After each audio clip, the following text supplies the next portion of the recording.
Hello friends, नमस्कार। आप सभी का स्वागत है आपके अपने चैनल मंडे एग्जाम टारगेट पर। यहाँ पर हम देखेंगे सुपर टेट के लिए मॉडल पेपर में हमारा यहाँ पर 3 सब्जेक्ट जो सबसे ज़्यादा स्कोरिंग है, 3 सब्जेक्ट वो कवर करेंगे। सीडीपी पहला हमारा सब्जेक्ट होगा चाइल्ड डेवलपमेंट एंड पेडागोजी, ये बाल विकास का। दूसरा होगा आपका हिंदी का सब्जेक्ट। तीसरा सब्जेक्ट आपका है यहाँ पर जीएस से रिलेटेड। ठीक है, तो ये 3 सब्जेक्ट का कलेक्शन यहाँ पर हम लोग देखेंगे। बहुत ही इंपॉर्टेंट क्वेश्चन आपको यहाँ पर देखने को मिलेगा, तो शुरू से लास्ट तक वीडियो के साथ बने रहिएगा।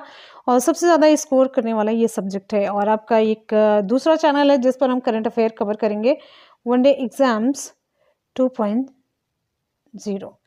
इस चैनल को सब्सक्राइब कर लीजिएगा, लिंक हम आपको नीचे डिस्क्रिप्शन बॉक्स में दे देंगे। तो चलिए बिना किसी देरी की क्लास को स्टार्ट करते हैं। क्वेश्चन आप सभी की स्क्रीन पर। निम्नलिखित में से कौन सा कथन सही नहीं है? कौन सा कथन जो सही नहीं है, विकल्प आप सभी के सामने है। आप लोग ऑप्शन चूज करिए और जल्दी से रिप्लाई करिए। हमेशा जब भी मॉडल पेपर आप लोग सॉल्व कीजिए, ये सोच करके सॉल्व कीजिए कि आप एग्जाम हॉल में बैठे हुए हैं। एग्जाम हॉल में बैठे हुए हैं और आपके सामने क्वेश्चन पेपर रखा गया है। निम्नलिखित कथनों में से कौन सा सही नहीं है? विकल्प यहाँ पर हमारा सी सही हो जाता है। वंशानुक्रम व्यक्ति की जन्मजात विशेषताओं का शोधन है। देखिए, यहाँ पर पूछा जा रहा कि कौन सा कथन सही नहीं है। पहले कथन की तरफ चलते हैं।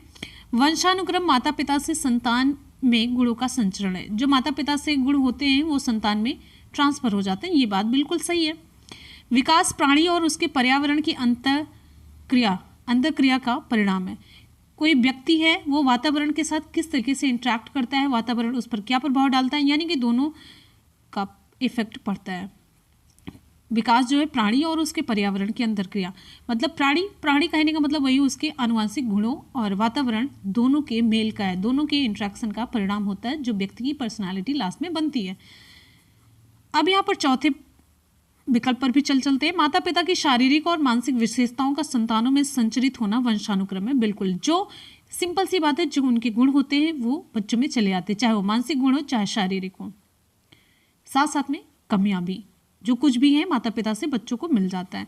अब यहाँ पर विकल्प हमारा सी से होता है। वंशानुक्रम व्यक्ति की जन्मजात विशेषताओं का शोधन है। जो वंशानुक्रम होता है ये कथन सत्य नहीं है, क्योंकि वंशानुक्रम व्यक्ति की जन्मजात विशेषताओं का पूर्ण योग है, ना कि शोधन। पूर्ण योग है ये, ना कि शोधन। बात समझ में आ रही है? वंशानुक्रम पूरी तरीके से आपका ट्रांसफर होता है, ये इसमें आप शोधन नहीं कर सकते, इसे मॉडिफाई नहीं कर सकते, इसे और अच्छा नहीं कर सकते। जैसा है वैसा ही आपको मिलेगा, जीन में चेंजेस नहीं हो सकते। अगले प्रश्न की तरफ बढ़ेंगे हम। अगला हमारा प्रश्न है, गेट्स के अनुसार अनुभव द्वारा व्यवहार में परिवर्तन ही क्या कहलाता है? अनुभव द्वारा व्यवहार में परिवर्तन ही अब प्रेरणा, समायोजन, सीखना या चिंतन है। ऑप्शन यहाँ पर हमारा सी सही हो जाता है। देखिए, अभी अनुभव के द्वारा, एक्सपीरियंस के द्वारा बिहेवियर में जो चेंज हो जाता है, हमने कुछ सीखा, एक्सपीरियंस किया, चीज़ें जानते थे लेकिन उसे हमने अनुभव से सीखा, फिर हमारे व्यवहार में क्या हो जाता है? परिवर्तन हो जाता है। इसी को गेट्स ने सीखना कहा, लर्निंग कहा है। अगले प्रश्न पर चलेंगे। अपने आप को प्रेम करने की प्रवृत्ति को क्या कहते हैं? अपने आप को प्रेम करने की प्रवृत्ति को क्या कहते हैं? आत्मकेंद्रित प्रवृत्ति, अहंकारी प्रवृत्ति, नार्सिज्म की प्रवृत्ति या हिप्नोटिज्म की प्रवृत्ति। ऑप्शन यहाँ पर हमारा सी सही हो जाता है। नार्सिज्म की प्रवृत्ति कहते हैं इसे। मनोवैज्ञानिक फ्रायड ने, आपको पता होगा, यूनानी पौराणिक कथा के आधार पर स्वप्रेम की भावना के लिए नार्सिसिज्म अर्थात अपने आप को प्रेम करने की प्रवृत्ति शब्द का प्रयोग किया था। ये शब्द जो दिया है ये फ्रायड ने दिया है, ठीक है। और आपको बता दें, जो पौराणिक कथा है, पौराणिक कथा में नार्सिसिस्ट, आपको बताते हैं यहाँ पर, नार्सिसिस्ट नामक व्यक्ति को अपने शरीर से प्रेम करते हुए दिखाया गया है। और इस तरह की भावना शिशु में उच्च स्तर की होती है, और इसी नार्सिसिस्ट से बन गया है नार्सिसिज्म। ठीक, अगले प्रश्न पर बढ़ेंगे। नेक्स्ट हमारा प्रश्न है आप सभी के लिए। एक बार जितने भी स्टूडेंट वीडियो को देख रहे हैं, वीडियो को फटाफट से लाइक करेंगे, दोस्तों में लिंक को शेयर कर देंगे। और अगर आप एक सीट पक्की करना चाहते हैं तो वनडे एग्जाम टारगेट चैनल के साथ जरूर जुड़िए। क्वेश्चन है, मनुष्य की बुद्धि आगे की पीढ़ियों में संक्रमित होती है क्या? मनुष्य की बुद्धि आगे की पीढ़ियों में संक्रमित होती है क्या? मनुष्य की बुद्धि आगे की पीढ़ियों में संक्रमित होती है। फिल इन द ब्लैंक का कार्य इस जन्मजात योग्यता के विकास के लिए उपयुक्त परिस्थितियों का निर्माण करना है। विकल्प यहां पर हमारा कौन सा सही होगा? क्षेत्र, मौसम, वातावरण, जलवायु। वेरी गुड, यहां पर हमारा ऑप्शन सही हो जाता है ऑप्शन सी, वातावरण। देखिए, मनुष्य की बुद्धि आगे की पीढ़ियों में संक्रमित होती है। वातावरण का कार्य इन जन्मजात योग्यता के विकास के लिए उपयुक्त परिस्थितियों का निर्माण करना है। जो मनुष्य की बुद्धि होती है आगे की पीढ़ी में वो ट्रांसफर होती है कि कैसी बुद्धि थी वही आगे की पीढ़ी में भी पहुंचती है। लेकिन जो वातावरण होता है इस जन्मजात योग्यता का, यानी कि जो बुद्धि का ट्रांसफर हुआ, इसका विकास वातावरण करता है। ठीक है, वंशानुक्रम के द्वारा मनुष्य की बुद्धि आगे की पीढ़ियों में ट्रांसफर होती है। यहाँ पर ये वंशानुक्रम का प्रभाव हुआ कि जो आगे की पीढ़ी में ट्रांसफर हो रही है बुद्धि, लेकिन वातावरण द्वारा जो जन्मजात योग्यता है इसके लिए उपयुक्त एनवायरनमेंट, उपयुक्त कंडीशन, ये सारी चीजें प्रोवाइड की जाती है। उसी के अनुसार हम सीखते हैं। हम जो कुछ भी अब सीख रहे हैं वो वातावरण की वजह से ही सीख रहे हैं। बुद्धि जो मिलनी थी मिल गई। अगले प्रश्न की तरफ बढ़ेंगे। नेक्स्ट है, पूरे आवृत्ति वितरण के प्रतिनिधित्व करने वाले मान को हम क्या कहते हैं? पूरे आवृत्ति वितरण के प्रतिनिधित्व करने वाले मान को फिल इन द ब्लैंक क्या कहा जाता है? प्रमाणिक विचलन का मान, केंद्रवर्ती प्रमाप का मान, सहसंबंधी, या फिर समूहज प्रतिशत प्रतिनिधि का मान। पूरे आवृत्ति वितरण के प्रतिनिधित्व करने वाले मान को हम कहते हैं, ऑप्शन बी सही हो जाता है, ऑप्शन बी, केंद्रवर्ती प्रमाप का मान। ठीक है, केंद्रवर्ती प्रमाप का मान जिसमें आपका माध्य आता है, मीन, मीडियन, मोड। ठीक है, माध्य, माध्यिका, और क्या होता है? बहुलक, बहुलक, ये सभी आते हैं।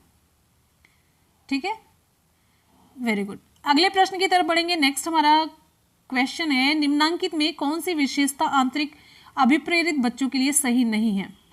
कौन सी विशेषता आंतरिक रूप से अभिप्रेरित बच्चों के लिए सही नहीं है? देखिए, जो आंतरिक रूप से अभिप्रेरित बच्चे होते हैं ये चुनौतीपूर्ण कार्य पसंद करते हैं। बिल्कुल, उनके अंदर इतनी प्रेरणा रहती है, अंदर से इतने मोटिवेटेड फील करते हैं कि ये चुनौतीपूर्ण कार्य को करना पसंद करते हैं। वे हमेशा सफल होते हैं, हमेशा सफल होते हैं। वे कार्य के समय आनंद अनुभव करते हैं। बिल्कुल, वे कठिन कार्यों में उच्च स्तर की ऊर्जा प्रदर्शित करते हैं। बिल्कुल, ऑप्शन आपका यहाँ पर जो भी है, वे हमेशा सफल होते हैं, ये आंतरिक रूप से अभिप्रेरित बच्चों के लिए सही नहीं है। देखिए, ये वैसे किसी के लिए भी सही नहीं, वे हमेशा सफल होते हैं। यदि किसी बालक द्वारा स्वयं कार्य करने का प्रयत्न किया जाता है तो बालक आंतरिक रूप से अभिप्रेरित कहलाता है, अभिप्रेरित होता है। इसी को हम कहते हैं आंतरिक अभिप्रेरित बच्चा। मतलब उसका खुद से करने का मन कर रहा है, अंदर से उसका मन कर रहा है। हम खाना तो रोज बनाना मतलब जैसे खाना रोज बनाते हैं, लेकिन कभी कभी कुछ डिशेज ऐसी होती है जिसे हम खुद से बनाने का मेरा मन करता है कि हाँ इसे ज़रूर बनाना चाहिए। हम पढ़ते हैं, हमारे लिए पढ़ना मजबूरी, लेकिन कभी कभी ऐसा टॉपिक हमें मिल जाता है, कुछ न्यूज़पेपर में आर्टिकल ऐसा मिल जाता है जो हम अंदर से पढ़ना चाहते हैं, रियल कभी खोज ही रहे होते हैं उसे, तो अभिप्रेरित होते हैं उसे पढ़ने के लिए, उसकी जानकारी इकट्ठा करने के लिए। ऐसे ही तो इस तरह के बालक में प्रायः चुनौतीपूर्ण कार्य करते समय आनंद उठाने और कठिन कार्यों में उच्च स्तर की ऊर्जा प्रदर्शित करने की विशेषता पाई जाती। इस तरह के बालक हमेशा सफल हों ये आवश्यक नहीं है। इवन कोई भी बच्चा, कोई भी इंसान कुछ भी कर रहा हो तो जरूरी नहीं वो हमेशा सफल हो। अगले प्रश्न पर बढ़ेंगे। नेक्स्ट है, बालक एक ऐसी पुस्तक है जिसका शिक्षक को आद्योपांत अध्ययन करना चाहिए हमेशा। उपरोक्त कथन किसके द्वारा दिया गया है? प्लेटो, अरस्तु, रूसो या रॉस? ऑप्शन यहां पर हमारा सी सही हो जाता है, रूसो है। बालक एक ऐसी पुस्तक है जिसका शिक्षक को आद्योपांत अध्ययन करना चाहिए। ऑप्शन सी सही हो जाता है, रूसो। अगले प्रश्न पर बढ़ेंगे। नेक्स्ट है, बाल मनोविज्ञान के अनुसार शिक्षा के क्षेत्र में मुख्य स्थान किसका है? बाल मनोविज्ञान के अनुसार शिक्षा के क्षेत्र में मुख्य स्थान किसका है? बालक का, अध्यापक, अभिभावक या फिर प्रशासक का? ऑप्शन यहाँ पर हमारा कौन सा सही होगा? आप लोग कमेंट सेक्शन में कमेंट करके जल्दी से बताइए, जल्दी से बताइए। विकल्प यहाँ पर हमारा कौन सा सही होगा? वेरी गुड, ऑप्शन ए सही हो जाता है। सब कुछ बालक पर ही आधारित है। बाल मनोविज्ञान बालक को ही ध्यान में रख करके तैयार कराया गया। बाल मनोविज्ञान के अनुसार शिक्षा के क्षेत्र में मुख्य स्थान बालक का होता है। वर्तमान समय में बाल केंद्रित शिक्षा दी जा रही है। बाल केंद्रित शिक्षा में शिक्षा, शिक्षण पद्धति, शिक्षण की जो भी स्ट्रैटेजी है, किस तरीके से पढ़ाना है, इंडिविजुअल डिफरेंसेस को ध्यान में रख के पढ़ाना, मतलब सब कुछ बालक के ही हिसाब से प्रस्तुत किया जाएगा और उसी बालक के हिसाब से ही निर्धारित किया जाएगा कि कैसे हमको कौन सी शिक्षण विधि अपनानी है, कौन सा तरीका अपनाना है, और ठीक है, ये सारी स्ट्रैटेजी कौन सी हमें फॉलो करनी है, बच्चे के अनुसार ही चलाई जाती है। अगले प्रश्न की तरफ चलेंगे। नेक्स्ट है, सामान्य से विशेष की तर्क की प्रक्रिया निम्नलिखित में से कौन सी पद्धति में है? सामान्य से विशेष की तरफ आप किस में बढ़ते हैं? आगमनात्मक होता है या फिर निगमनात्मक, या फिर ए और बी दोनों, या कोई नहीं? विकल्प कौन सा सही होगा? विकल्प यहाँ पर हमारा बी सही हो जाता है, निगमनात्मक पद्धति। निगमनात्मक पद्धति, देखिए निगमनात्मक तर्क के अंतर्गत आप सामान्य से विशिष्ट की तरफ चलते हैं, सामान्य से विशिष्ट की तरफ, सामान्य से विशिष्ट की तरफ चलते हैं। या फिर हम इसे एक और नाम दे सकते हैं। आपसे अगर कभी पूछा जाए सामान्य से विशेष के अलावा नियम से उदाहरण की तरफ, नियम से उदाहरण की तरफ चला जाता है। और आपको बताएं यहाँ पर नियम से उदाहरण की तरफ, जैसे कोई भी नियम, आपका मैथमेटिक्स वगैरह में नियम दे दिया गया, आप एग्जाम्पल की तरफ आप आराम से बढ़ सकते हैं। और आगमनात्मक में क्या होता है, लास्ट में आप नियम की तरफ बढ़ते हैं, नियम निकालते हैं। अच्छा, इसमें क्या होता है, एक और प्रश्न इससे रिलेटेड पूछा जाता है जो निगमनात्मक पद्धति होती है, इसमें जो नवीन समस्याएं होती हैं, नवीन समस्याएं हल की जाती हैं। तो ये क्वेश्चन भी आपके एग्जाम में पूछा गया कि नवीन समस्याओं को हल करने की सबसे उपयुक्त विधि कौन सी है? तो नई समस्याओं को, नवीन समस्याओं को हल करने की सबसे उपयुक्त विधि है निगमनात्मक पद्धति, निगमनात्मक तर्क। क्लियर हो गया? Very good. अगले प्रश्न की तरफ बढ़ेंगे। नेक्स्ट है, अब यहां पर हमारा हिंदी का पोर्शन स्टार्ट होता है। आप लोग ध्यान से अच्छे तरीके से क्वेश्चन को सॉल्व करिएगा। क्वेश्चन आप सभी की स्क्रीन पर है। कौन सी ध्वनि महाप्राण नहीं है? पूछा जा रहा है कौन सी ध्वनि है जो महाप्राण नहीं है। अब देखिए इसमें से तीन होगी, एक नहीं है। चलिए जल्दी से बताइए कौन सी महाप्राण नहीं है। वेरी गुड, ऑप्शन यहां पर हमारा सी सही हो जाता है, ज ध्वनि महाप्राण ध्वनि नहीं है। महाप्राण ध्वनियों के उच्चारण में हकार, आप सभी जान रहे हैं, हकार जैसी ध्वनि विशेष रूप से रहती है और इसमें जो वायु होती है, वायु यानी कि श्वास अधिक मात्रा में लगती है। यहां पर आपको बता देते हैं महाप्राण जो ध्वनि होती है प्रत्येक वर्ग का दूसरा, प्रत्येक वर्ग का दूसरा और चौथा वर्ण, प्रत्येक वर्ग का दूसरा और चौथा वर्ण महाप्राण होता है। प्रत्येक वर्ग मतलब का वर्ग हुआ, तो का वर्ग में कौन कौन से आएंगे? का वर्ग के अंतर्गत आता है आपका का, ख, ग, घ, अंगा। तो दूसरा खा हो गया, चौथा का, ख, ग, घ, चौथा घ हो गया। तो ख और घ ये क्या होंगे? महाप्राण। तो यहाँ पर ख हो गया, घ हो गया, ये महाप्राण है। और यहाँ पर देखिए ये झ किस में आ रहा है? च, छ, ज, झ। तो ये चौथा वर्ण ये भी हो गया, लेकिन ये ज क्या है? तीसरा है, तो ये महाप्राण नहीं है, क्योंकि दूसरा और चौथा ही हर वर्ग का होता है महाप्राण। बात समझ आ गई? तो विकल्प आपका यहाँ पर सी हो जाता है सही, ये महाप्राण नहीं है। और अल्प प्राण में क्या होता है? जस्ट इसका अपोजिट होगा। अल्प प्राण ध्वनियों में अपेक्षाकृत, अपेक्षाकृत किससे? महाप्राण की अपेक्षा कम वायु प्रयुक्त होती है। प्रत्येक वर्ग का पहला और तीसरा, पांचवा और साथ ही साथ में या, रा, ला, वा, ये अल्प प्राण ध्वनियां हैं। दूसरा चौथा के बाद क्या बचता है? पहला, तीसरा, पांचवा, पांच ही होते हैं ना वर्ग में, तो पहला, तीसरा, पांचवा अल्प प्राण हो गया और ये हो गया महाप्राण। अगले प्रश्न की तरफ बढ़ेंगे। नेक्स्ट हमारा प्रश्न आप सभी की स्क्रीन पर है। दो विपरीतार्थक शब्दों के बीच कौन सा विराम चिन्ह लगता है? दो विपरीतार्थक शब्दों के बीच कौन सा विराम चिन्ह लगता है? दो विपरीत उद्धरण चिन्ह लगता है या फिर योजक, विस्मयादि बोधक, प्रश्नवाचक चिन्ह? विकल्प कौन सा सही होगा? चलिए अगले प्रश्न की तरफ बढ़ेंगे। नेक्स्ट हमारा प्रश्न कौन सा है? विकल्प कौन सा सही होगा? ऑप्शन यहां पर हमारा बी सही हो जाता है, योजक चिन्ह।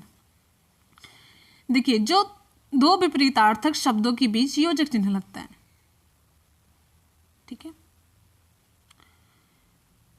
आपको यहां पर बताते हैं जो विराम का शाब्दिक अर्थ होता है, शाब्दिक अर्थ होता है रुकना होता है। विराम का शाब्दिक मतलब क्या होता है? रुकना होता है। कौन सा पूछा जा रहा है? दो विपरीतार्थक शब्दों के बीच कौन सा विराम चिन्ह लगता है? विराम का मतलब होता है रुकना। तो पाठक के भावबोध को सरल और आसान सुबोध बनाने के लिए विराम चिन्हों का प्रयोग किया जाता है। ठीक है, जिससे मतलब वो भाव अच्छे तरीके से समझ सके और फिर अच्छे तरीके से ये ऐसा पढ़े कि दूसरे को भी समझ में आ जाए, और जो लिखा गया है वही पढ़े, भाव के साथ पढ़े।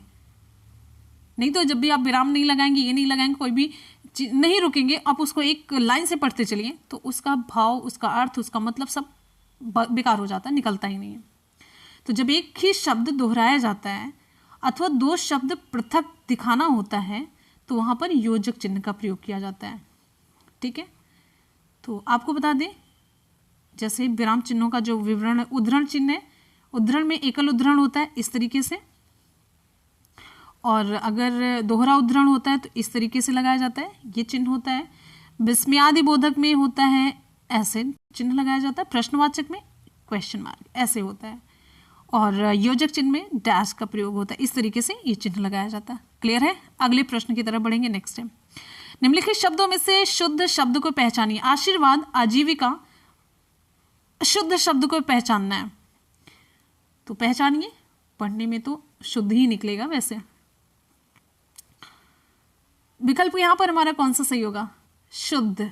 ऑप्शन यहां पर हमारा बी सही हो जाता है। शुद्ध शब्द है आजीविका है। ठीक है, अब यहां पर ये आशीर्वाद नहीं लिखा, लेकिन हमने पढ़ा था आशीर्वाद, ये लिखा है आशीर्वाद लिखा है, तो आशीर्वाद क्या होगा? आशीर्वाद ऐसे होगा। ठीक है, आशीर्वाद, और मैक्सिमम जगह पर लिखा रहता है आशीर्वाद ही लिखा रहता है, अध्ययन नहीं है, अध्ययन है। ठीक, ऊनी नहीं है, ऊनी है। ठीक, कभी कभी अशुद्ध में आजीविका को ऐसे लिखा रहता है, पहली बात तो आजीविका लिखा रहता है, और फिर कभी कभी आजीविका छोटी की मात्रा हो जाती जा पर। अगले प्रश्न पर बढ़ेंगे। नेक्स्ट है, निम्न में संज्ञा शब्द है, निम्न में संज्ञा शब्द कौन सा है? संज्ञा पूछा जा रहा है। वेरी गुड, ऑप्शन ए सही हो जाता है, गंगा है। हमेशा हम लोग पढ़ते चले आ रहे हैं, जब से ग्रामर पढ़ना स्टार्ट किया तब से यही पढ़ते हैं, पहले स्टार्ट होता है संज्ञा। जब भी कभी चाहे इंग्लिश का ग्रामर हुआ चाहे हिंदी का ग्रामर हुआ तो उसमें हम पहले पढ़ते हैं संज्ञा। पहले तो ग्रामर की स्पेलिंग बताई जाती है इंग्लिश में, और उसके बाद अच्छा आप ग्रामर की स्पेलिंग बताइएगा ज़रूर कमेंट सेक्शन में कमेंट करके। तो उसके बाद हम संज्ञा की डेफिनेशन रखते हैं। कौन सी डेफिनेशन? किसी वस्तु, प्राणी, स्थान, भाव आदि के नाम को हम संज्ञा कहते हैं। संज्ञा के कितने प्रकार होते हैं? संज्ञा के 5 प्रकार होते हैं मुख्यतया: व्यक्तिवाचक संज्ञा, जातिवाचक संज्ञा, द्रव्यवाचक संज्ञा, समूहवाचक संज्ञा और भाववाचक संज्ञा। व्यक्तिवाचक में राम, गंगा, ये सभी, और फिर उसके बाद जातिवाचक में नदी हुई, पर्वत हुआ, देश, महासागर, ये सभी। द्रव्यवाचक में बात करते हैं तो सोना, चांदी, तेल, पानी, घी, ये सब हो जाता है। समूहवाचक में आ जाता है वर्ग, आ जाता है पुलिस, सेना, परिवार। भाववाचक में मिठास, बुढ़ापा, भोलापन, दया, नारित्व, ये सारी चीज़ें आ जाती हैं। तो सभी के एग्जाम्पल मैंने बताया, आपको कैटेगरी भी बता दी। तो संज्ञा है, ऑप्शन ए सही हो जाता है, गंगा। अगले प्रश्न की तरफ बढ़ेंगे। नेक्स्ट है,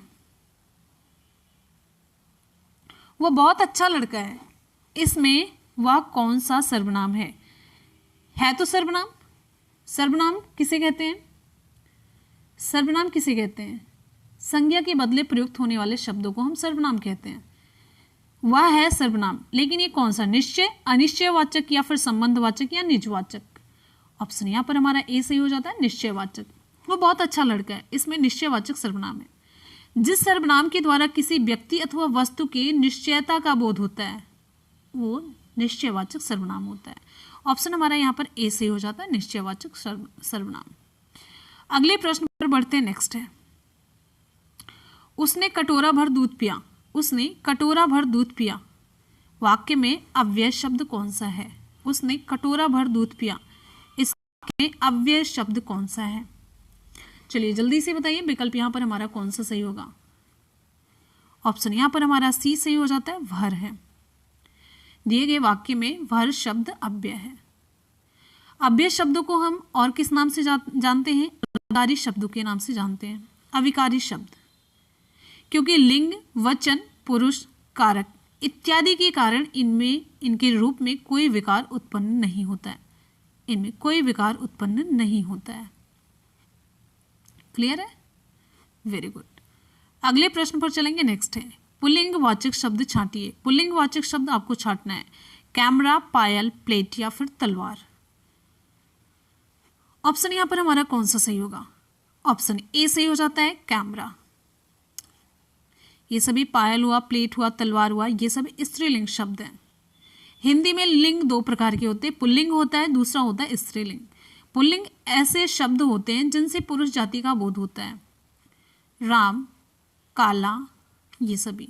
स्त्रीलिंग ऐसे शब्द जिनसे स्त्री जाति का बोध होता है, स्त्रीलिंग कहलाते हैं। जैसे सीता हुआ, काकी हुई, ये सारी चीजें।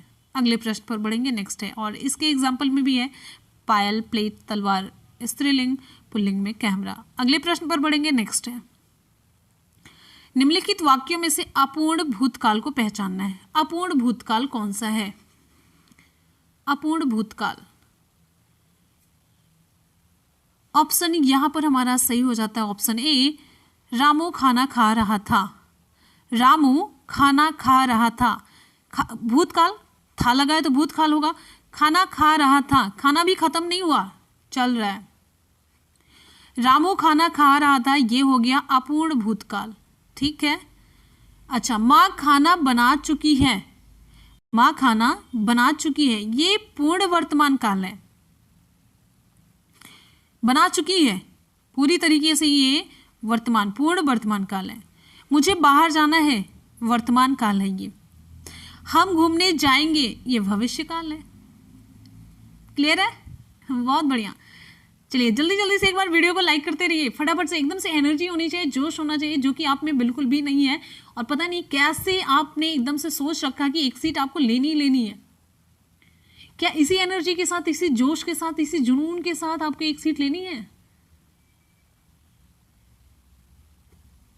अगले प्रश्न की तरफ बढ़ेंगे। नेक्स्ट है राजा सेवक को कंबल देता है।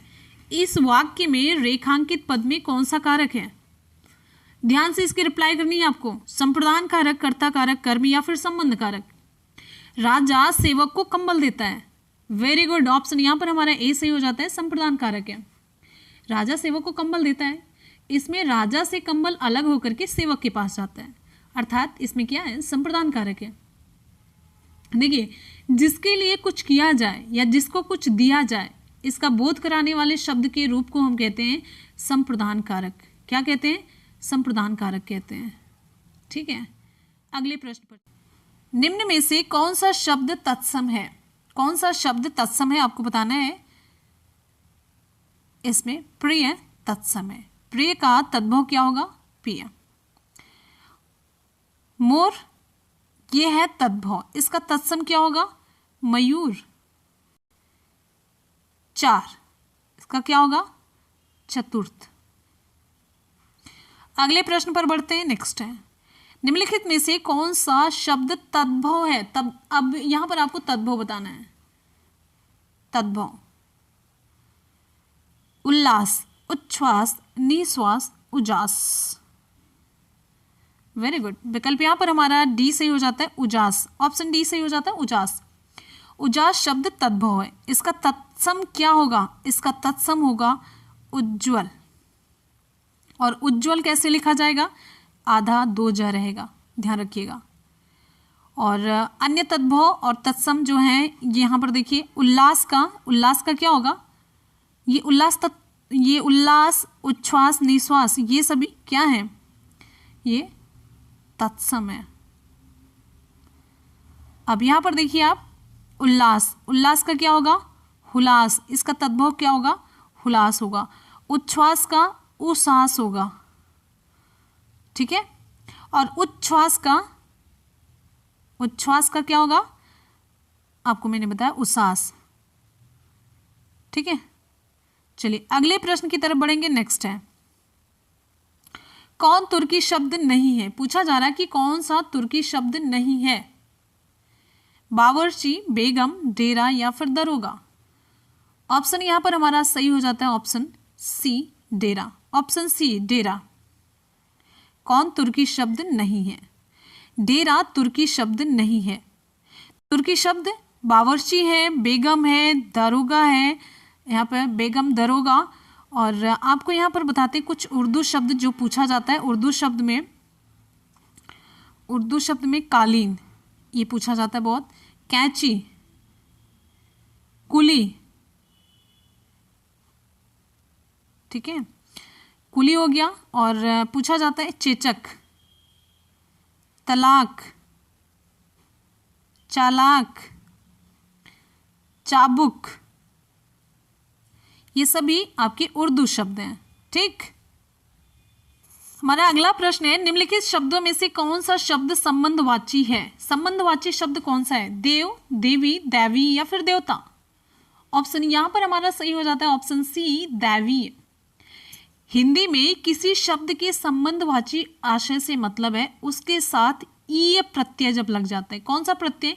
ईय प्रत्यय लगने से होता है। ईय प्रत्यय लगने से इनकी प्रकट होता है संबंधवाची है कि नहीं है। तो दैवीय में देखिए, दैव, धन, ईय, ठीक है, तो क्या हो जाता है? दैवीय हो जाता है। क्लियर हो गया? दैवीय। अब जैसे यहाँ पर अगर एग्जाम्पल में लिखा रहेगा मानवीय, तो क्या ये संबंधवाची है कि नहीं है? बिल्कुल है। मानव प्लस ईय जुड़ेगा तो क्या हो जाएगा? मानवीय। जातीय, एक और एग्जाम्पल आपका जातीय। जातीय में जाति, जाति प्लस ईय लगेगा तो क्या हो जाएगा? जातीय हो जाएगा। तो ये भी संबंधवाची शब्द है, मानवीय, जातीय, दैवीय। अगले प्रश्न पर बढ़ते हैं। नेक्स्ट है, प्रवृत्ति का विलोम शब्द आपको बताना है। प्रवृत्ति का विलोम शब्द, वृत्ति, अनावृत्ति, निवृत्ति, सद्वृत्ति। ऑप्शन यहाँ पर हमारा सी सही हो जाता है, निवृत्ति। प्रवृत्ति का विलोम शब्द है निवृत्ति है। प्रवृत्ति और वृत्ति, ये देखिए, प्रवृत्ति और वृत्ति ये दोनों समानार्थी शब्द हैं जिनका मतलब होता है आदत। ये दोनों समानार्थी हैं, एक ही अर्थ दे रहे हैं, आदत होता है। अब यहाँ पर सद्वृत्ति का अर्थ होता है अच्छी आदत, अच्छी आदत, ठीक है। निवृत्ति का मतलब होता है छुटकारा, कहते हैं ना निवृत्त हो गया, शुद्ध भले नहीं बोलते, वो होता है कि निवृत्त हो गया, निवृत्ति, ठीक है। तो बोलते हैं ना कि ये ऐसा काम कर दिया और भैया इससे निवृत्त हो गया हम, तो ये यही है निवृत्त, मतलब छुटकारा मिल गया। अगले प्रश्न पर बढ़ेंगे। नेक्स्ट हमारा क्वेश्चन है, निम्नलिखित में से कौन सा एक अनाथ का पर्यायवाची नहीं है? अनाथ का पर्यायवाची कौन सा नहीं है? विकल्प यहाँ पर हमारा कौन सा सही होगा? बेसहारा, यतीम, अनाड़ी या फिर निराश्रित। ऑप्शन कौन सा सही होगा हमारा? आप लोग कमेंट सेक्शन में कमेंट करके जरूर बताएंगे। ऑप्शन यहाँ पर हमारा सी सही हो जाता है, अनाड़ी। अनाथ के जो पर्यायवाची है इसमें आता है बेसहारा, यतीम, निराश्रित, अनाड़ी। ये अनाथ का पर्यायवाची नहीं है।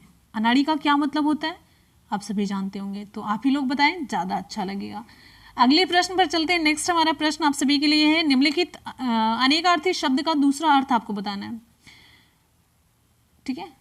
तो यहाँ पर आपको बताना, देखिए,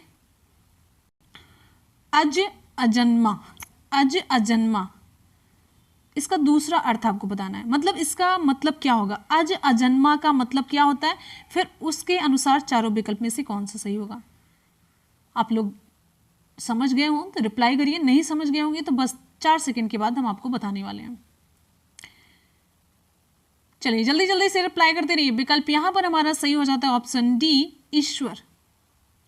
अज अजन्मा का अर्थ होता है जिसका कभी जन्म और मृत्यु ना हो, जिसका कभी जन्म और मृत्यु ना हो। अर्थात ईश्वर का ना तो जन्म होता है और ना ही मृत्यु। मैंने कहा इसका आप अर्थ पहले जानिए। अज अजन्मा का मतलब होता है जिसके कभी जन्म और मृत्यु से मतलब ना हो, यानी कि जिसका कभी जन्म और मृत्यु ना हो। अर्थात फिर यहाँ पर आपको विकल्प की तरफ जाना था। अर्थात ईश्वर का ना तो जन्म होता है ना ही मृत्यु, ठीक है। तो इसका मतलब किससे रिलेट कर रहा था? ईश्वर से। अगले प्रश्न पर चलेंगे। नेक्स्ट है, किसी वस्तु या व्यक्ति को ना अपनाना। वाक्यांश के लिए उपयुक्त शब्द का चयन आपको करना है। किसी व्यक्ति या वस्तु को ना अपनाना, वाक्यांश के लिए एक उपयुक्त शब्द का चयन आपको करना है। बहिष्कार, परिष्कार, तिरस्कार या फिर परोपकार। वेरी गुड, ऑप्शन यहां पर हमारा ए सही हो जाता है, बहिष्कार। किसी व्यक्ति या वस्तु को ना अपनाना, इसके लिए उपयुक्त शब्द बहिष्कार है। परिष्कार ये किसे कहते हैं? परिष्कार जब स्वच्छ और शुद्ध करने की प्रक्रिया होती है। परिष्कार मतलब होता है किसी चीज को शुद्ध और स्वच्छ बनाने की प्रक्रिया। और तिरस्कार किसे कहते हैं? तिरस्कार जब बेइज्जती करके त्यागा जाता है, यानी कि उपेक्षा पूर्वक त्यागने को हम कहते हैं तिरस्कार। परोपकार किसे कहते हैं? किसी की भलाई या हित करने की क्रिया, किसी की भलाई या हित करने की प्रक्रिया को हम परोपकार कहते हैं। परोपकार किसे कहते हैं? किसी की भलाई और हित करने की प्रक्रिया, किसी के बारे में अच्छा सोचने की प्रक्रिया, किसी का उद्धार करने की प्रक्रिया, उद्धार नहीं, हित करने की प्रक्रिया, ये सही शब्द है। हिंदी में शब्दों का चयन बहुत जरूरी, वो भी ग्रामर के पोर्शन में। ठीक है, अगले प्रश्न पर चलेंगे। यथोचित का सही संधि विच्छेद आपको बताना है। यथोचित का सही संधि विच्छेद आपको बताना है। विकल्प आप सभी के सामने, आप लोग आराम से इसे ध्यान से देखिएगा। और साथ ही साथ में ये भी बताना है इसमें संधि कौन सी है, यथोचित में संधि कौन सी है। तो सबसे पहले तो इसका संधि विच्छेद ऑप्शन आपका सी सही हो जाता है, यथाधन उचित है। यथाधन उचित, इसमें संधि कौन सी है? गुण संधि। कैसे भाई? जब आ के साथ ई या ई हो तो ए और उ ये हो तो इसका क्या हो जाता? ओ हो जाता है। देखिए आ गुण संधि के बारे में आपको बता रहे हैं। जब आ या आ, छोटा आ या बड़ा आ, इसके साथ जब ई या बड़ी ई हो जाता है तो इसकी जगह पर क्या आ जाता है? ए आ जाता है। और जब आ और आ के साथ उ या उ आता है तो इसमें ओ हो जाता है। और री होता है तो इसका अर हो जाता है। इसे ही हम गुण संधि कहते हैं। जैसे यहाँ पर देखिए यथोचित ना, यहाँ पर देखिए बड़ा आ आया और साथ ही में उ आता है प्लस उ। मैंने आपको बताया आ के बाद अगर ई आता है तो ए हो जाता है, उ आता है तो ओ हो जाता है, री का अर हो जाता है। तो यहाँ पर आ के बाद उ आता है, छोटा उ, तो क्या हो गया? ओ हो गया। तो आ और उ मिलकर के ओ बनाते हैं। तो यहीं पर मात्रा आप देखिए यथोचित में ओ की मात्रा है। यथोचित हो जाता है कि नहीं हो जाता? आ और उ मिलकर यहाँ पे बना लेते हैं ओ की मात्रा, बन जाता है यथोचित और हो जाता है यहाँ पर गुण संधि। एक एग्जाम्पल और आपको बता देते हैं जिससे कि कोई कंफ्यूजन ना हो। देखिए देवेंद्र, देवेंद्र, देव, धन, इंद्र। देव यहाँ पर आ प्लस ई मिलकर के क्या बना है? ए। तो देवेंद्र हुआ कि नहीं हुआ यहाँ पर? चलिए अगले प्रश्न की तरफ बढ़ेंगे। नेक्स्ट है मृगनयन में समास है। मृगनयन में कौन सा समास है? अव्ययी भाव, कर्मधारय, तत्पुरुष या फिर द्वंद्व समास। ऑप्शन यहाँ पर हमारा बी सही हो जाता है, कर्मधारय है। जिस समस्त पद का उत्तर पद प्रधान होता है, उत्तर पद प्रधान होता है और पूर्व पद उत्तर पद में उपमान, उपमेय अथवा विशेषण विशेष से संबंध हो तो कर्मधारय समास कहलाता है। ठीक है, जैसे मृगनयन, मृग के समान, मृग के समान नयन। कमल नयन, कमल के समान नयन। ठीक है, अगले प्रश्न पर बढ़ेंगे। नेक्स्ट है शायद पिताजी आ जाएं, किस प्रकार का वाक्य है? शायद पिताजी आ जाएं किस प्रकार का वाक्य है? आज्ञार्थक, संदेहार्थक, इच्छार्थक या फिर संकेतवाचक। ऑप्शन यहाँ पर हमारा बी सही हो जाता है, संदेहार्थक। जिन वाक्यों से संदेह या फिर संभावना व्यक्त होती है उन्हें हम संदेहवाचक वाक्य कहते हैं। शायद, शायद लगा है ना, संदेह जताया जा रहा है, संभावना व्यक्त की जा रही है। तो दिए गए वाक्य में पिताजी के आने की संभावना व्यक्त हो रही है, इसलिए ये संदेहवाचक वाक्य है। क्लियर? Very good. अगले प्रश्न की तरफ बढ़ेंगे। नेक्स्ट है विस्मय स्थायी भाव किस रस में होता है? विस्मय स्थायी भाव किस रस में होता है? हास्य रस, शांत, अद्भुत या फिर बीभत्स। ऑप्शन यहां पर हमारा सही हो जाता है ऑप्शन सी, अद्भुत। विस्मय अद्भुत रस का स्थायी भाव है और यहाँ पर आपको बता दें शांत रस का स्थायी भाव निर्वेद है, बहुत पूछा जाता है। निर्वेद किस रस का स्थायी भाव है? तो शांत रस का। और हास्य रस का स्थायी भाव क्या है? हास है। और बीभत्स रस का स्थायी भाव क्या है? बीभत्स रस का है जुगुप्सा। जुगुप्सा जिसे हम घृणा कहते हैं। क्लियर हो गया? बहुत बढ़िया। अगले प्रश्न की तरफ बढ़ेंगे। नेक्स्ट है, चौपाई के प्रत्येक चरण में कितनी मात्राएं होती हैं? 12, 14, 16 या फिर 18? ऑप्शन कौन सा सही होगा? ऑप्शन यहाँ पर हमारा सी सही हो जाता है। चौपाई, देखिए चौपाई क्या है? चौपाई सममात्रिक छंद है। सममात्रिक छंद है। चौपाई में 4 चरण होते हैं और इसके प्रत्येक चरण में कितनी मात्राएं होती हैं? 16 मात्राएं। सममात्रिक छंद है, इसके 4 चरण होते हैं और प्रत्येक चरण में 16 मात्राएं होती हैं। ध्यान रखिएगा, भूलना नहीं है। अगला प्रश्न, आंसू पीकर रह जाना, इस मुहावरे का सही अर्थ क्या है? आंसू पीकर रह जाना, इस मुहावरे का सही अर्थ आपको बताना है। आंसू बहने न देना, अन्न के अभाव में आंसू से भूख मिटाना, गुस्सा होना या फिर चुपचाप दुख सह लेना।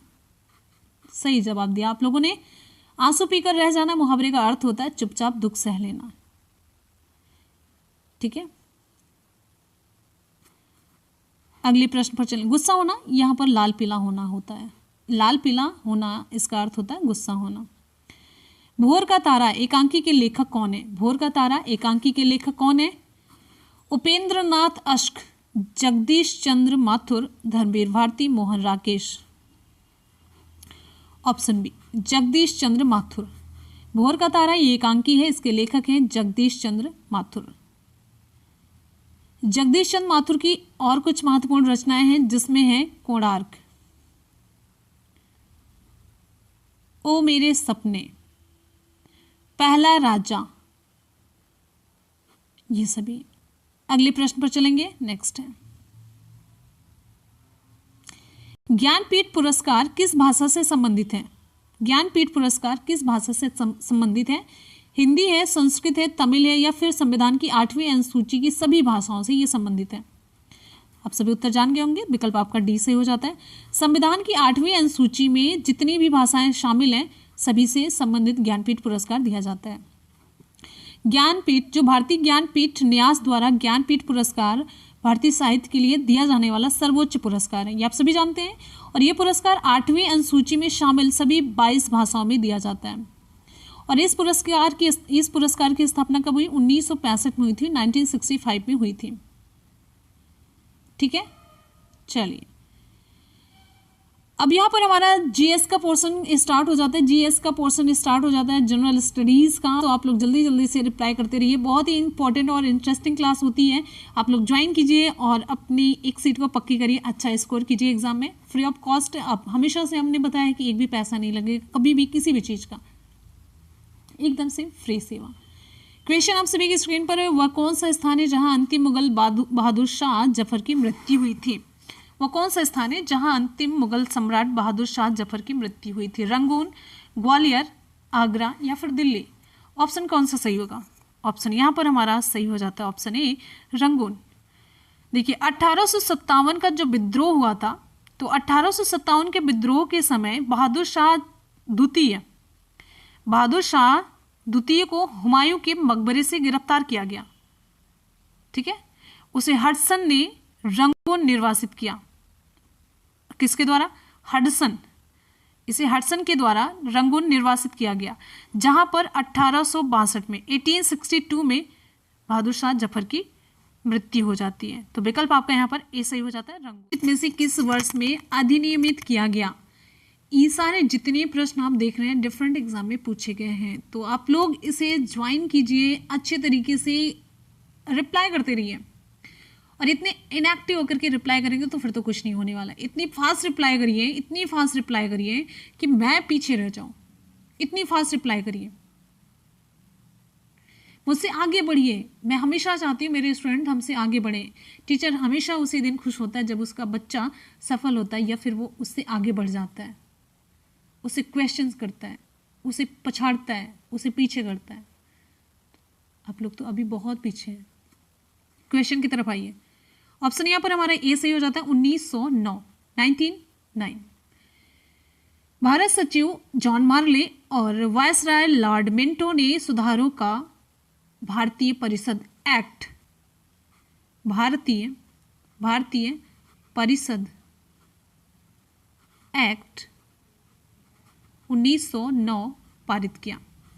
भारतीय परिषद एक्ट 1909 पारित किया, जिसे मार्ले मिंटो सुधार भी कहा जाता है। जिसे क्या कहा जाता है? मार्ले मिंटो सुधार भी कहा जाता है। ठीक है। और आपको बता दें 25 मई को विधेयक पारित हुआ। कब पारित हुआ? 25 मई को। 25 मई को विधेयक पारित हुआ और 15 नवंबर, कब? 15 नवंबर 1909 को राजकीय अनुमोदन के बाद लागू हो गया। 15 नवंबर 1909 को राजकीय अनुमोदन के बाद लागू हो गया। ठीक है। और इस एक्ट के अंतर्गत केंद्रीय और प्रांतीय विधानमंडल के आकार और उनकी शक्ति में वृद्धि की गई। इसका प्रमुख उद्देश्य क्या था? इसका जो प्रमुख उद्देश्य था, मुस्लिमों को पृथक निर्वाचन पद्धति प्रदान करके सांप्रदायिकता को बढ़ावा देना था। इसका जो मतलब मेन उद्देश्य था, ये नहीं था, बल्कि ये था, इसका मुख्य उद्देश्य मुसलमानों को, मुस्लिमों को पृथक निर्वाचन पद्धति प्रदान करके सांप्रदायिकता को बढ़ावा देना था। तो किस वर्ष ये अधिनियमित किया गया? ऑप्शन यहाँ पर आपका ए सही हो जाता है 1909 में। ठीक है। अगले प्रश्न की तरफ बढ़ेंगे। नेक्स्ट है, भारत का कौन राष्ट्रपति निर्विरोध निर्वाचित किया गया? भारत का कौन सा राष्ट्रपति निर्विरोध निर्वाचित किया गया? Doctor Rajendra Prasad, doctor S Radhakrishnan, के आर नारायण या फिर एन संजीव रेड्डी? ऑप्शन यहाँ पर हमारा कौन सा सही होगा? ध्यान से आपको देख करके रिप्लाई करना, और ये क्वेश्चन हम करवा चुके हैं, आपको पता होगा। विकल्प यहाँ पर हमारा सही हो जाता है option D, N Sanjiva Reddy. ठीक है। 1977 से 1982 इनका कार्यकाल, 1977 से 1982 के बीच इनका कार्यकाल रहा, और इस कार्यकाल में एन संजीव रेड्डी निर्विरोध राष्ट्रपति चुने जाने वाले भारत के पहले और अब तक के इकलौते राष्ट्रपति हैं। तो इसलिए ये क्वेश्चन जब भी निर्विरोध राष्ट्रपति के रूप में आता है, तो इनसे रिलेटेड ऑप्शन आपका एन संजीव रेड्डी ही सही होगा। अगले प्रश्न की तरफ बढ़ेंगे। नेक्स्ट है, भारत के मुख्य निर्वाचन आयुक्त की नियुक्ति कौन करता है? Most important question, most important. संसद, प्रधानमंत्री, राष्ट्रपति या फिर उपराष्ट्रपति? विकल्प यहाँ पर हमारा कौन सा सही होगा? आप लोग जल्दी से रिप्लाई करते रहिए। विकल्प यहाँ पर हमारा सी सही हो जाता है, राष्ट्रपति। ऑप्शन सी, राष्ट्रपति। संविधान के अनुच्छेद 324 में निर्वाचन आयोग के विषय में प्रावधान किया गया है, और भारत के मुख्य चुनाव आयुक्त की नियुक्ति कौन करता है? राष्ट्रपति करता है। आपसे अगर पूछा जाए कि निर्वाचन आयोग के विषय में प्रावधान किस अनुच्छेद में किया गया, संविधान के किस अनुच्छेद में, तो आप क्या बताएंगे? अनुच्छेद 324, 324। अगले प्रश्न पर बढ़ेंगे। नेक्स्ट है, वर्ष का सबसे लंबा दिन कौन सा है? वर्ष का सबसे लंबा दिन कौन सा होता है? Very good. विकल्प यहां पर हमारा सही हो जाता है ऑप्शन सी, 21 जून। ऑप्शन सी सही हो जाता है, 21 जून। देखिए, सूर्य की किरणें 21 जून को कर्क रेखा पर लंबवत पड़ती हैं, और इस कारण इन क्षेत्रों में अधिक ऊष्मा की प्राप्ति होती है। अधिक ऊष्मा की प्राप्ति इसी वजह से होती है।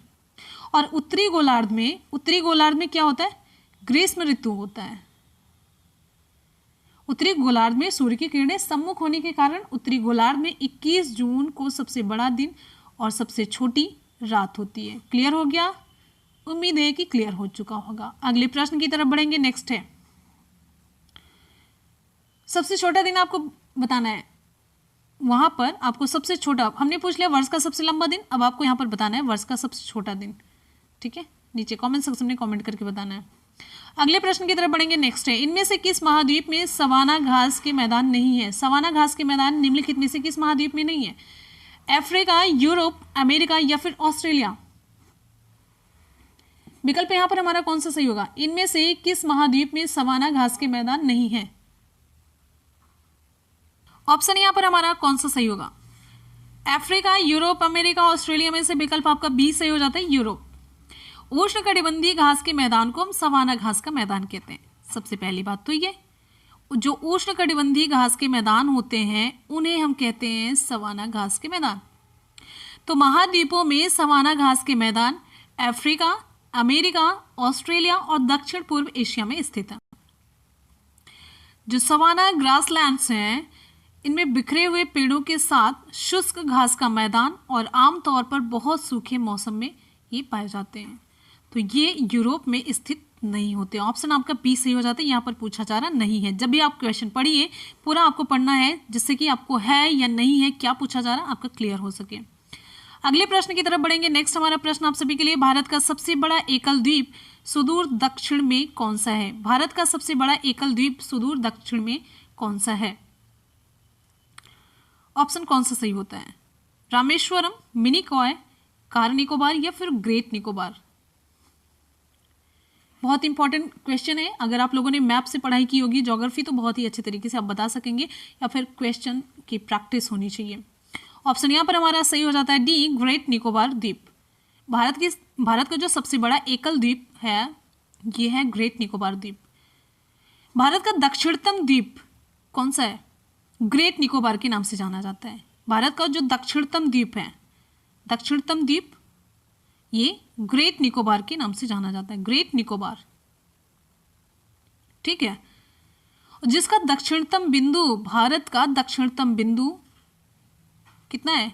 6 डिग्री 30 मिनट उत्तरी अक्षांश है, जिसे हम इंदिरा पॉइंट के नाम से जानते हैं। किस नाम से?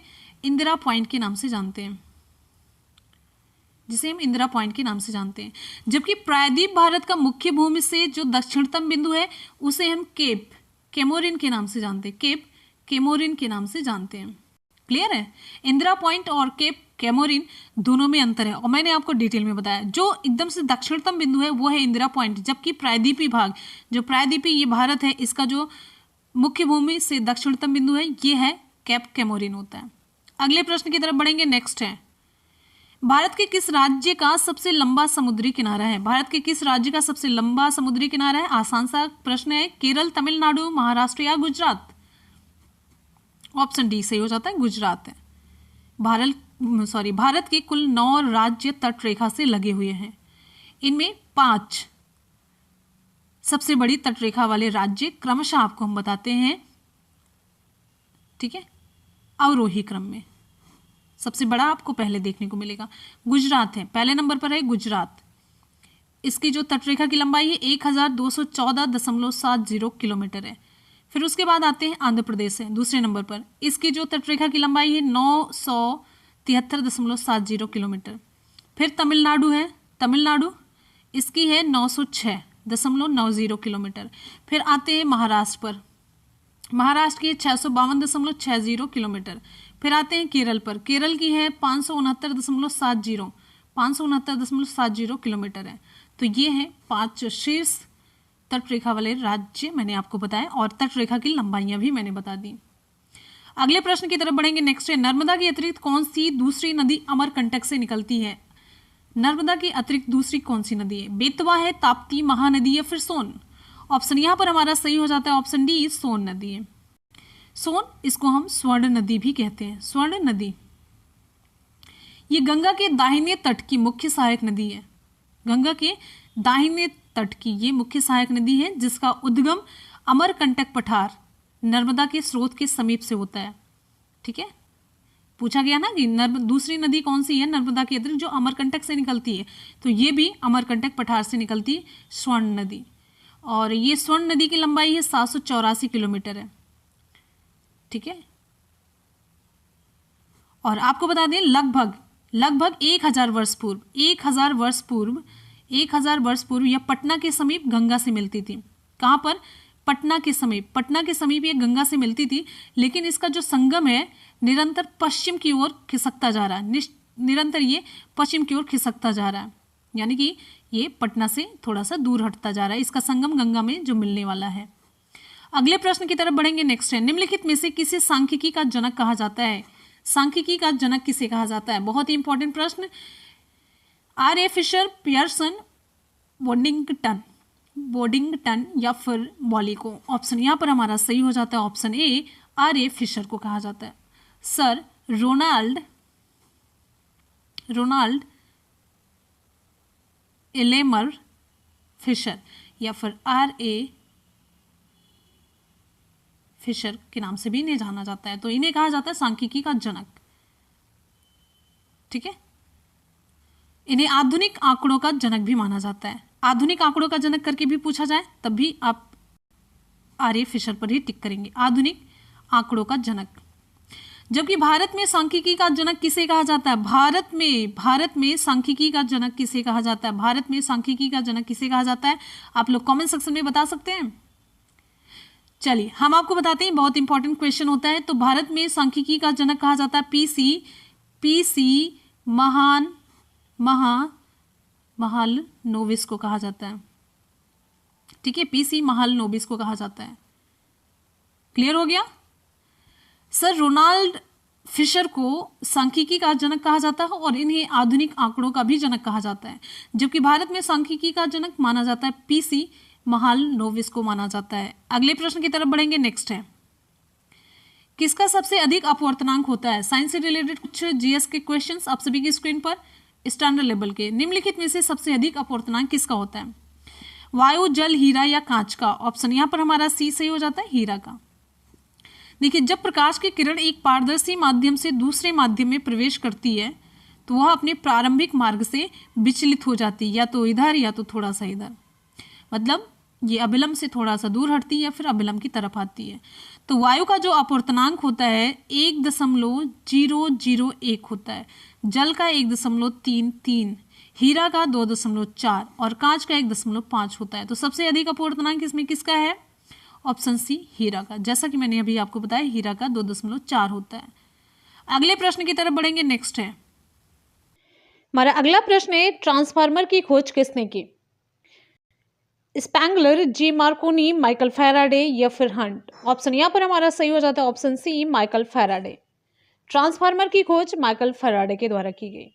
ये किसके सिद्धांत पर कार्य करता है? ये बहुत इंपॉर्टेंट है, ये प्रश्न पूछा जाता है कि ट्रांसफार्मर किसके सिद्धांत पर कार्य करता है। तो ये चुंबकीय प्रेरण के सिद्धांत पर। इलेक्ट्रोमैग्नेटिक इंडक्शन लिख देते हैं, इलेक्ट्रोमैग्नेटिक इंडक्शन के सिद्धांत पर यह कार्य करने वाला यंत्र है, जिसके द्वारा प्रत्यावर्ती धारा एसी के विद्युत वाहक बल या वोल्टता को कम या अधिक किया जाता है, या निम्न जो विभव की एसी होती है इसको उच्च विभव की एसी में बदल सकती है। क्लियर हो गया? सारे पॉइंट हमने जो भी एग्जाम में पूछे जाते हैं वो यहाँ पर क्लियर कर दिए। इससे ज्यादा इससे रिलेटेड क्वेश्चन नहीं पूछा जाता। अगले प्रश्न की तरफ बढ़ेंगे। नेक्स्ट है, इलेक्ट्रॉन त्यागने की प्रवृत्ति क्या कहलाती? इलेक्ट्रॉन त्यागने की प्रवृत्ति क्या कहलाती? ऑक्सीकरण। ऑप्शन सही हो जाता है आपका ए, ऑक्सीकरण, ऑक्सीडेशन। ये जो ऑक्सीकरण है ये ऐसी एक केमिकल रिएक्शन आप कह सकते हैं, ऐसी रासायनिक प्रक्रिया है जिसमें कोई परमाणु या आयन एक या अधिक इलेक्ट्रॉन का ये परित्याग कर देता है। जब इलेक्ट्रॉन का परित्याग करता है यानी कि इलेक्ट्रॉन इसमें कम हो जाता है और जो पॉजिटिव चार्ज है वो ज्यादा हो जाता है। तो इलेक्ट्रॉन का त्याग करके उच्च धनात्मक अवस्था या निम्न विद्युत ऋणात्मक अवस्था में परिवर्तित हो जाता है कोई भी परमाणु या आयन। बात समझ में आ रही है? जैसे सोडियम है, इस पर एक पॉजिटिव चार्ज होता है, इसका मतलब यहाँ पर जो इलेक्ट्रॉन होता है, एक इलेक्ट्रॉन, ये इसका परित्याग ये सोडियम परमाणु कर चुका होता है, तो ये फिर सोडियम पॉजिटिव आयन में एक धनात्मक चार्ज में ये परिवर्तित हो जाता है। क्लियर है? Very good. अगले प्रश्न की तरफ बढ़ेंगे। नेक्स्ट है, नींबू में एसिड जो पाया जाता है उसका नाम आपको बताना है। नींबू में कौन सा एसिड पाया जाता है? नींबू में कौन सा एसिड? लैक्टिक, मैलिक, सिट्रिक या फिर टार्टरिक एसिड? ऑप्शन यहाँ पर हमारा सी सही हो जाता है, ऑप्शन सी, सिट्रिक एसिड या फिर साइट्रिक एसिड। देखिए, जो साइट्रिक एसिड होता है ये दुर्बल कार्बनिक अम्ल होता है, ठीक है, दुर्बल कार्बनिक एसिड होता है जो नींबू, संतरे और आप कह सकते हैं अन्य खट्टे फलों में पाया जाता है।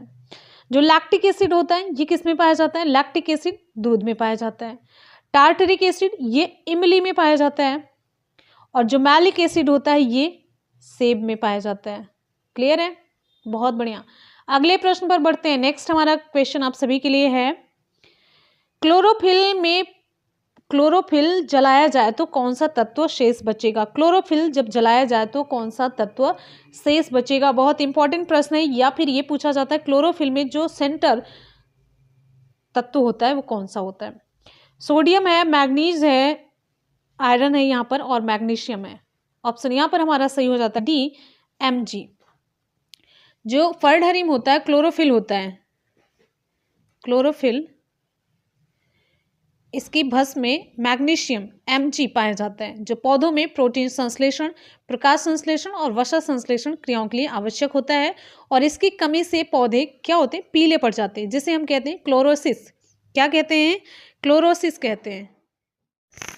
तो फ्रेंड्स, यहाँ पर आज की हमारी क्लास हो जाती है कंप्लीट। करेंगे सभी क्वेश्चंस का एक बार जल्दी से सुपरफास्ट रिवीजन। लास्ट का हमारा सेशन होता है सुपरफास्ट रिवीजन का, और ये जो पोर्शन होता है वो बहुत ही इंपॉर्टेंट होता है आप सभी के लिए। तो जल्दी जल्दी से स्टार्ट करिए, रिप्लाई करना स्टार्ट करिए। निम्नलिखित में से कौन सा कथन सही नहीं है? अब यहाँ पर 4 कथन आपको दिया गया था, वंशानुक्रम और मेनली वातावरण के इंट्रैक्शन से रिलेटेड था। तो विकल्प यहाँ पर हमारा सी सही हो जाता है। वंशानुक्रम व्यक्ति की जन्मजात विशेषताओं का शोधन है। ऑप्शन सी यहाँ पर सही नहीं होता, लेकिन क्वेश्चन के अकॉर्डिंग आपका ऑप्शन सी सही हो जाता है। अगले प्रश्न की तरफ बढ़ेंगे। साहचर्य का नियम कौन सा है? विकल्प यहाँ पर डी सही हो जाता है। ये सभी है, समानता, वैषम्य या फिर समीपता का नियम, ऑप्शन डी। अगला प्रश्न आप सभी के लिए, गेट्स के अनुसार अनुभव द्वारा व्यवहार में परिवर्तन क्या कहलाता है? ऑप्शन सी सही हो जाता है, सीखना। अपने आप को प्रेम करने की प्रवृत्ति को हम क्या कहते हैं? अपने आप को प्रेम करने की प्रवृत्ति को हम क्या कहते हैं? ऑप्शन यहाँ पर हमारा सही हो जाता है, option C, narcissism, option C. अगला प्रश्न है, मनुष्य की बुद्धि आगे की पीढ़ियों में संक्रमित होती है, फिल इन द ब्लैंक। इसका कार्य, यानी कि ऑप्शन यहाँ पर सी सही हो जाता है, वातावरण का कार्य इस जन्मजात योग्यता के विकास के लिए उपयुक्त परिस्थितियों का निर्माण करना है, ऑप्शन सी सही हो जाता है। अगले प्रश्न की तरफ बढ़ेंगे। नेक्स्ट है, पूरे आवृत्ति वितरण के प्रतिनिधित्व करने वाले मान को हम क्या कहते हैं? ऑप्शन बी सही हो जाता है, केंद्रवर्ती प्रमाप का मान कहते हैं। अगले प्रश्न पर चलेंगे। नेक्स्ट है, निम्नांकित में कौन सी विशेषता आंतरिक अभिप्रेरित बच्चों के लिए सही नहीं है? कौन सी विशेषता आंतरिक अभिप्रेरित बच्चों के लिए सही नहीं है? ऑप्शन बी सही हो जाता है, वे हमेशा सफल होते हैं। अगले प्रश्न पर बढ़ेंगे। नेक्स्ट हमारा प्रश्न है, बालक एक ऐसी पुस्तक है जिसका शिक्षक को आद्योपांत अध्ययन करना चाहिए। ये कथन आपका है ऑप्शन सी, रूसो से रिलेटेड। अगला प्रश्न है, बाल मनोविज्ञान के अनुसार शिक्षा के क्षेत्र में मुख्य स्थान किसका है? ऑप्शन ए सही हो जाता है, बालक का। हमारा अगला प्रश्न है, सामान्य से विशेष की तर्क की प्रक्रिया निम्नलिखित में से कौन सी पद्धति में है? ऑप्शन यहाँ पर बी हमारा सही हो जाता है, निगमनात्मक पद्धति। अगला प्रश्न है, कौन सी ध्वनि महाप्राण नहीं है? ऑप्शन सी, ज। दो विपरीतार्थक शब्दों के बीच कौन सा विराम चिन्ह लगता है? ऑप्शन बी, योजक चिन्ह। निम्नलिखित शब्दों में से शुद्ध शब्द को पहचानिए। शुद्ध शब्द, ऑप्शन यहाँ पर हमारा बी सही हो जाता है, आजीविका। अगला है, निम्न में से संज्ञा शब्द कौन सा है? ऑप्शन ए, गंगा। अगला है, वह बहुत अच्छा लड़का है, इसमें कौन सा सर्वनाम है? ऑप्शन ए, निश्चयवाचक सर्वनाम। उसने कटोरा भर दूध पिया, वाक्य में अव्यय कौन सा है? ऑप्शन सी सही हो जाता है, भर। पुल्लिंगवाचक शब्द आपको छांटना है। पुल्लिंगवाचक शब्द, विकल्प यहां पर हमारा ए सही हो जाता है, कैमरा। निम्नलिखित वाक्यों में से अपूर्ण भूतकाल को पहचानिए। अपूर्ण भूतकाल, ऑप्शन यहां पर हमारा सही हो जाता है, ऑप्शन ए, रामू खाना खा रहा था। अगला प्रश्न है, राजा सेवक को कंबल देता है, इस वाक्य में कौन सा कारक है? यहां पर संप्रदान कारक है। अगला प्रश्न, निम्न में से कौन सा शब्द तत्सम है? ऑप्शन ए, प्रिय। अगला, निम्नलिखित में से कौन सा शब्द तद्भव है? तद्भव पूछा जा रहा, विकल्प डी सही हो जाता है, जिसका तत्सम उज्ज्वल होता है। कौन सा तुर्की शब्द नहीं है? तुर्की शब्द कौन सा नहीं है? ऑप्शन सी, डेरा। अगला, निम्नलिखित शब्दों में से कौन सा शब्द संबंधवाची है? आपको मैंने बताया, ऑप्शन सी सही हो जाता है, दैवीय। प्रवृत्ति का विलोम, ऑप्शन कौन सा सही होगा? प्रवृत्ति का विलोम, ऑप्शन सी सही हो जाता है, निवृत्ति। निम्नलिखित में से कौन सा एक अनाथ का पर्यायवाची नहीं है? अनाथ का पर्यायवाची ऑप्शन सी अनाड़ी नहीं है। निम्नलिखित अनेकार्थी शब्द का दूसरा अर्थ आपको बताना है। अज अजन्मा का मतलब क्या होता है? ऑप्शन डी ईश्वर। किसी व्यक्ति या वस्तु को ना अपनाना, वाक्यांश के लिए उपयुक्त शब्द का चयन कीजिए। ऑप्शन यहां पर हमारा सही हो जाता है ऑप्शन ए बहिष्कार। अगला प्रश्न, यथोचित का सही संधि विच्छेद आपको बताना है। ऑप्शन सी सही हो जाता है यथाधन उचित। अगले प्रश्न पर चलेंगे, मृग नयन में समास कौन सा है? ऑप्शन बी कर्मधारय समास। शायद पिताजी आ जाएं, शायद पिताजी आ जाएं किस प्रकार का वाक्य है? ऑप्शन यहां पर हमारा सही हो जाता है ऑप्शन बी संदेहार्थक वाक्य। ऑप्शन बी सही हो जाता है। अगले प्रश्न पर बढ़ेंगे, नेक्स्ट है, विस्मय स्थायी भाव किस रस में होता है? विस्मय स्थायी भाव किस रस में होता है? ऑप्शन यहां पर हमारा सही हो जाता है ऑप्शन सी अद्भुत। नेक्स्ट है, चौपाई के प्रत्येक चरण में कितनी मात्राएं होती हैं? चौपाई के प्रत्येक चरण में विकल्प यहां पर हमारा सी सही हो जाता है 16। आंसू पीकर रह जाना, आंसू पीकर रह जाना मुहावरे का सही अर्थ क्या है? ऑप्शन डी चुपचाप दुख सह लेना। भोर का तारा, भोर का तारा एकांकी के लेखक कौन है? भोर का तारा एकांकी के लेखक हैं, ऑप्शन बी सही हो जाता है जगदीश चंद्र माथुर। अगले प्रश्न पर बढ़ेंगे, नेक्स्ट है, ज्ञानपीठ पुरस्कार किस भाषा से संबंधित है? ऑप्शन यहाँ पर हमारा डी सही हो जाता है संविधान की 8वीं अनुसूची की सभी भाषाओं से ये संबंधित है। मतलब सभी भाषाओं के लिए जो 8वीं अनुसूची में भाषाएं सम्मिलित हैं उनसे रिलेटेड ये पुरस्कार दिया जाता है। वह कौन सा स्थान है जहां पर अंतिम मुगल बहादुर शाह जफर की मृत्यु हुई? ऑप्शन ए रंगून में। मेरठ छावनी में 1857 के सैनिक विद्रोह की शुरुआत कब हुई? विकल्प यहाँ पर हमारा बी सही हो जाता है 11 मई 1857 को। अगले प्रश्न पर बढ़ेंगे, अगला प्रश्न है, जॉन मार्ले द्वारा तैयार किया गया मार्ले मिंटो सुधार निम्नलिखित में से किस वर्ष में अधिनियमित किया गया? ऑप्शन ए सही हो जाता है 1909 में।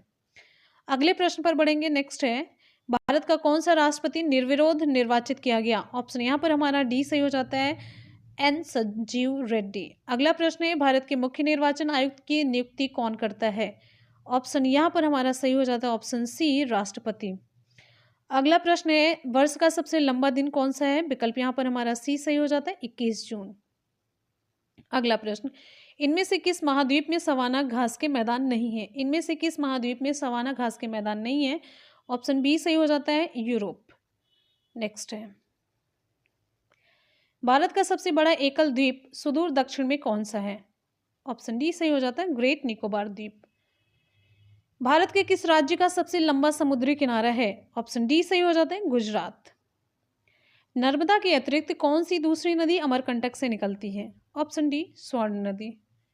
निम्न में से किसे सांख्यिकी का जनक कहा जाता है? ऑप्शन यहाँ पर हमारा ए सही हो जाता है आर.ए. फिशर। ऑप्शन ए सही होता है। अगला प्रश्न है, किसका सबसे अधिक अपवर्तनांक होता है? ऑप्शन सी हीरक। ट्रांसफार्मर की खोज किसने की? ऑप्शन यहां पर हमारा सी सही हो जाता है माइकल फैराडे ने। नेक्स्ट है, इलेक्ट्रॉन त्यागने की प्रवृत्ति कहलाती है ऑक्सीडेशन। Option A. नींबू में एसिड पाया जाता है कौन सा? Option C citric acid. अगला प्रश्न है, क्लोरोफिल जलाया जाए तो कौन सा तत्व शेष बचेगा? ऑप्शन यहां पर डी सही हो जाता है मैग्नीशियम। अगला प्रश्न, तो फ्रेंड्स यहाँ पर आज की ये पूरी मतलब क्लास कंप्लीट हो जाती है। मॉडल पेपर की क्लास कंप्लीट होती है जिसमें हम लोगों ने 3 सब्जेक्ट कवर किए हैं। एक CTP child development and pedagogy, दूसरा हिंदी, तीसरा था आपका सामान्य अध्ययन जनरल स्टडीज जीएस का पोर्शन। तो 3 सब्जेक्ट हम लोगों ने यहाँ पर कवर किए, तीनों बहुत ही स्कोरिंग सब्जेक्ट आपके हैं जिसमें आपको 100% नंबर अचीव करना है। ठीक है, तो इसी के साथ ही आज की क्लास यहाँ पर हो जाती है कंप्लीट। आपको कैसी लगी हमेशा की तरह अपना फीडबैक जरूर दीजिएगा। और आपका ये रहा आज का सवाल, भारत के किस राज्य का सबसे लंबा समुद्री किनारा? केरल, तमिलनाडु, महाराष्ट्र या गुजरात? ऑप्शन कौन सा सही होगा आप लोग कमेंट सेक्शन में रिप्लाई करेंगे। और आपका न्यू चैनल है जो मतलब करंट से रिलेटेड वनडे एग्जाम्स 2.0, इसे ज़रूर सब्सक्राइब कर लीजिएगा। यहाँ पर आपको करंट से रिलेटेड वीडियोस देखने को मिलेंगी। तो चलिए मिलते हैं फिर नेक्स्ट वीडियो में, तब तक ले good bye and take care. Thank you so much, love you all, bye bye and take care.